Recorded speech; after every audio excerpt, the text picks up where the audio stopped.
मी कशी आले ते सांगते. मी श्री गुरुदेव, मी योजना पाटील. तर सगळ्यात आधी मी शंकराची भक्ती करायची, त्याच्यानंतर साईबाबांची सुरू केली आणि लग्न झाल्यावर पण साईबाबांचीच भक्ती माझी सुरू होती. त्याच्यानंतर साईबाबांचं मी पारायण पण करत होते. साईबाबांची जी पोथी आहे ना ती साई सच्चरित, त्याचं पारायण करत होते आणि त्याच्यात सद्गुरू का असावेत असे 2 अध्याय आहेत साईबाबांच्या चरितामध्ये. तर मला असं हे झालं की मला सद्गुरू पाहिजे, जिवंत सद्गुरू पाहिजे, असं मी साईबाबांनाच सांगायचे की मला जिवंत सद्गुरू पाहिजे.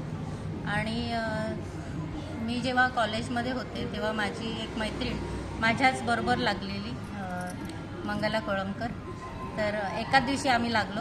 तर तिला कोणीतरी सांगितलं की ते कोकणातलेच आहेत. तर तिला कोणीतरी सांगितलं की असे असे महाराज आहेत.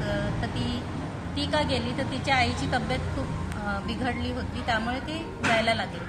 आणि तिने मला सांगितलं की एकदा मुंबईला पण येत होते स्वामीजी, परेलला आले होते, तेव्हा मी गेले. आणि त्याच्यानंतर मी तिकडे, मला दर्शन तर नाही झालं कारण खूप गर्दी होती. आणि त्या मंगलाच्या जे कुटुंब होतं त्यांनी 3-3:30 वाजता रात्री पहाटे येऊन नंबर लावलेला. तर ते सगळे पुढे गेले होते, हॉलमध्ये बसले होते, त्यामुळे मला काय ते भेटले नाही. मग मी त्या स्टॉलवरच उभी होती आणि तिकडे मी साधारण असं माग काढत होती की कोणाची ओळख वगैरे. तर ते आमच्याच बाजूला राहत होते बोरिवलीला, ते आजोबा भेटले आणि मला माहीत पण नव्हतं की ते आमच्याच बाजूला राहतात.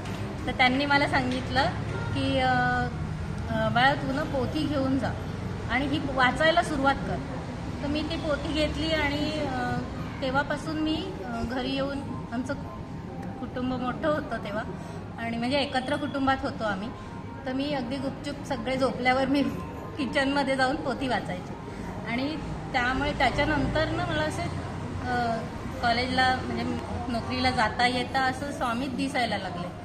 तर मला खूप अनुभव नंतर यायला लागले. तर एक अनुभव सांगते की एकदा मी म्हणजे असं खूप स्ट्रेसमध्ये होते आणि कॉलेजला जायला निघाले, पण मला असं आतून असं वाटायला लागलं की नाही, मी पालघरला जावं माझ्या आईकडे. तर मी माऊलींचा धावा केला की मला तुमचं दर्शन होऊ दे, म्हणजे तुम्ही जर मला दिसलात कुठे तर मी आईकडे जाणार, असं मी त्यांना सांगत होते मनापासून. तर समोर बघितलं तर एक असं वाटलं मला की एक मनुष्य गेला, त्याच्या खिशाला पेन होतं स्वामींचा फोटो असलेला. पण मी त्याने खुश नाही झाली, म्हटलं नाही, मला स्पष्ट दिसायला पाहिजेत तुम्ही. तर आणि मी असं करून रिक्षात बसले आणि स्टेशनला बोरिवलीला यायला निघाले. तर त्या रिक्षात अगदी समोर स्वामींचा सुंदर फोटो होता. म्हणजे मागे आपण जेव्हा बसतो ना रिक्षामध्ये, तिकडे समोर जे ड्रायव्हरच्या मागे ती सीट असते, तिकडे समोर खूप सुंदर फोटो होता. मी नमस्कार केला आणि मग डायरेक्ट म्हणजे घरी नाही, स्टेशनला आले आणि पालघरचं तिकीट काढलं आणि आईकडे गेले. तर त्याच्यानंतर हा एक अनुभव. त्याच्यानंतर अजून एक अनुभव असा होता की माझे वडील कुठून तरी त्यांनी ऐकलेलं की स्वामीजींबद्दल म्हणजे जे निगेटिव्हिटी चाललेली त्यावेळी, की म्हणजे वाईट साईड बोललं जायचं स्वामींबद्दल. तर त्यांना असं वाटलं की ही योग्य मार्गावर नाही आहे. त्यामुळे ते सगळे माझ्याकडे ज्या कॅसेट्स वगैरे होत्या ते सगळे फेकून दिलं त्यांनी आणि सांगितलं तू पण जायचं नाही त्यांच्याकडे. तर मी म्हटलं नाही, माझ्या मनातून असं येत होतं की नाही, मी सत्य आहे, माझे स्वामीजी पण सत्यच आहे.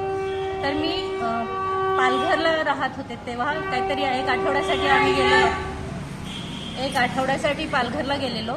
तर तिथून मी नोकरीला बोरिवलीला मालाडला येत होते. तर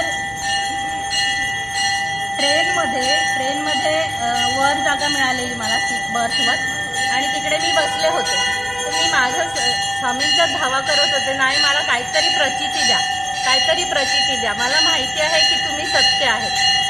तर त्याच्यानंतर थोड्याच वेळाने खाली बसलेल्या एका मुलीने असं पेपर उघडला आणि पूर्ण पेपरचं पूर्ण पेज स्वामींबद्दल होतं. अगदी सुंदर शब्दात आणि छान लिहिलेलं होतं स्वामींबद्दल. त्यामुळे मी एकदम शांत झाले